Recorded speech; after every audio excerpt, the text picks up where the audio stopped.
Dhamnagar block अंतर्गत कोठार पंचायतर गुलु नगरठारे डाक्तर निर्मल मिश्र स्मृति में विशिष्ट व्यक्ति को संबोधित करने सह निर्मल निर्माल्य पुस्तक लोकार्पण एने अनुष्ठित उत्सव सभारे प्रोफेसर वासुदेव बारिक अध्यक्षता करथिले।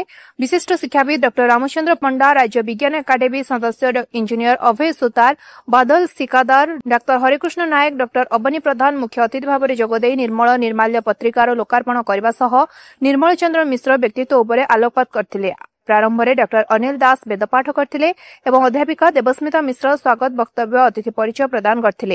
एही सारस्वत उत्सवर प्राक्तन पंचायत समिति अध्यक्ष अशोक नायक, पंडित दयानिधि मिश्र, कवि सारथी पंडा, गौरांग बारिक, श्रीधर लक्ष्मीधर मिश्र, नृसिंहचरण मिश्र, नवकिशोर मिश्र, दुर्गाचरण मिश्र, डाक्तर पार्थसारथी मिश्र, रामचंद्र मिश्र, अमरेन्द्र नायक प्रमुख जोग देथिले। क्षीरोद चंद्र मिश्र धन्यवाद अर्पण करथिले।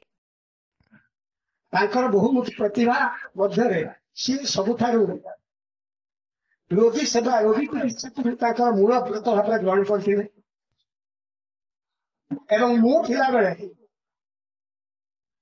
गरीब ठाकुर आरंभ कर धनी पर्यंत समस्ते निर्मल बाबू भरोसा रखी थे। जो मैंने जेकोसी रोग है निर्मल पहुंची कन्फिडेंस थिला जे निश्चित मु निर्मल को जाइछि एवं मो रोग भल हो गले। से निश्चित भाव में निर्मल मिश्र जो सेवा संपर्क अवगत अच्छा सेवा समस्त द्वारा हुए ना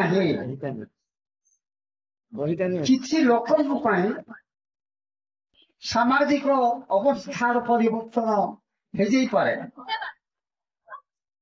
आम जो मनीष कथा भावुचु विरक्त होगा चाहिए बाबा तुम्हें मोर चिर इच्छित श्रेष्ठ नायक मो जीवन पढ़ी तुम्हें मोर चिर इच्छित श्रेष्ठ नायक मो जीवन पढ़ी धन्यवाद। कविता बहुत दीर्घ धन्यवाद।